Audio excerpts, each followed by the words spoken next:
Hey guys, Coast Direct to bring you a park battle between two small but rather incredible parks.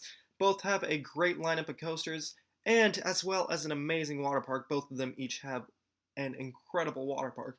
So this will definitely be an interesting battle between the two. Let's get started. First up, we have the Kiddy family coasters. Howler is extremely small, where Roller Skater is at least more of a family coaster, and it's a decent family coaster for what it is. It's not incredible by any standpoint, but it's at least a standard Vekoma roller skater, so it'll be getting the 1 point. Next up, we have the wooden coasters of the park. We've got the Raven versus Thunder Run.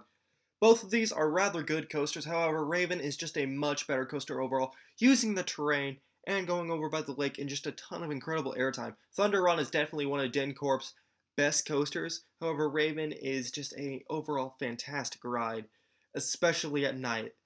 Thunder Run is very good, but Raven is you can't compete with the Raven. So, 2 points for Holiday World.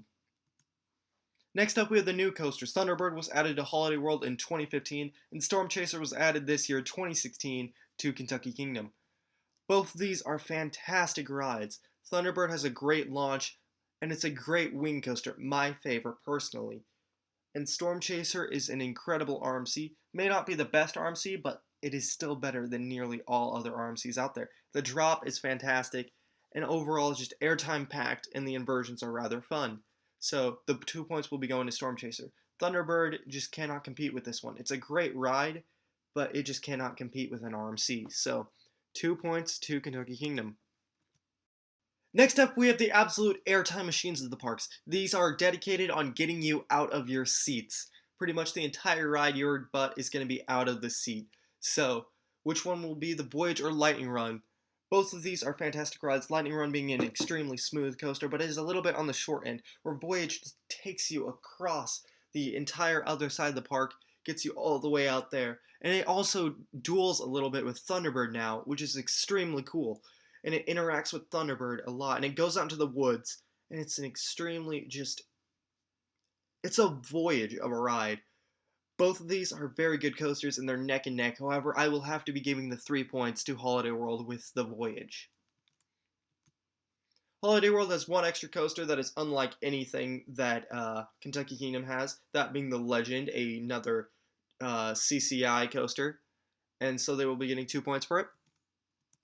And Kentucky Kingdom also has an extra coaster, T3, a Vekoma SLC, which wasn't all too bad. It was still jerky here and there, but the restraints tighten up, and it just wasn't overall too pleasant.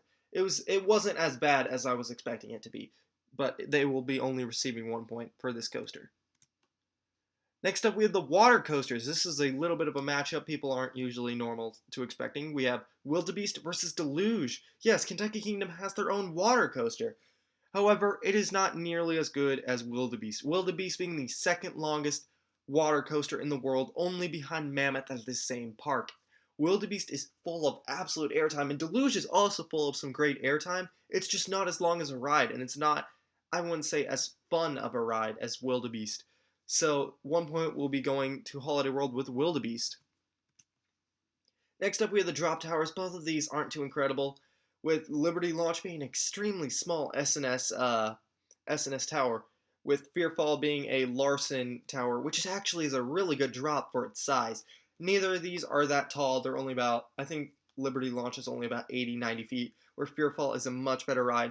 Only thing though with Fearfall is it drops you as soon as it gets to the top. There's no like delay like there is on the Intamin towers, which is a little bit not too good. However, the drop on Fearfall is fantastic. So 1.5 points will be going to Kentucky Kingdom. Next up, we have Holiday World Slow Thrill / Dark Rides. Obviously, they've got Mammoth and Gobbler Getaway. Gobbler Getaway is a dark ride, and Mammoth is obviously their other water coaster, which is a fantastic water coaster. Not as good as Wildebeest in my opinion, but still rather good. So the park will be getting 2 points for this. Kentucky Kingdom also has two thrill rides, that being Enterprise, obviously an Enterprise, as well as Deepwater Dive, a fantastic slide complex. It may only have one slide, but it is the tallest body slide in America, in the US, and it is an absolute thrilling ride. The drop on that is fantastic. The other slide I did not ride, but it seems pretty fun, just not nearly as thrilling. Which Deepwater Dive is a great coaster, or not coaster, great water slide, and so both the park will be getting 2 points for that. Next up, we have the family rides. Holiday World has 37, while Kentucky Kingdom has 28. Holiday World will obviously be getting the 2 points. They just have a lot more compared to Kentucky Kingdom, so 12 to 7.5. Prices. This is an obvious one. Uh, which will you get better for which one gets you more bang for your buck or whatever.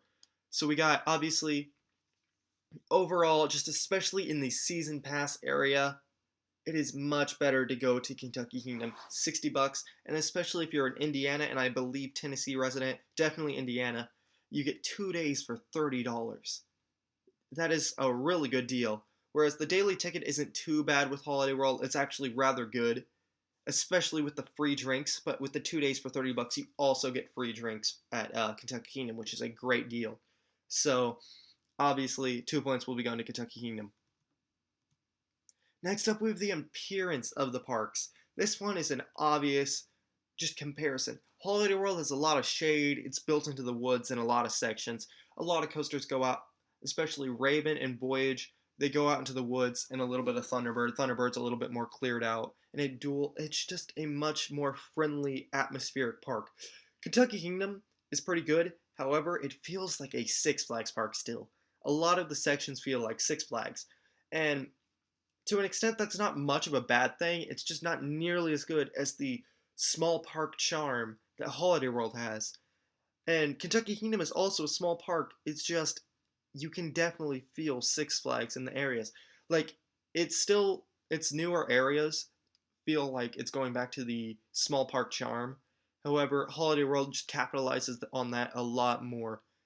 But it does definitely Holiday World definitely just has a lot better appearance compared to Kentucky Kingdom.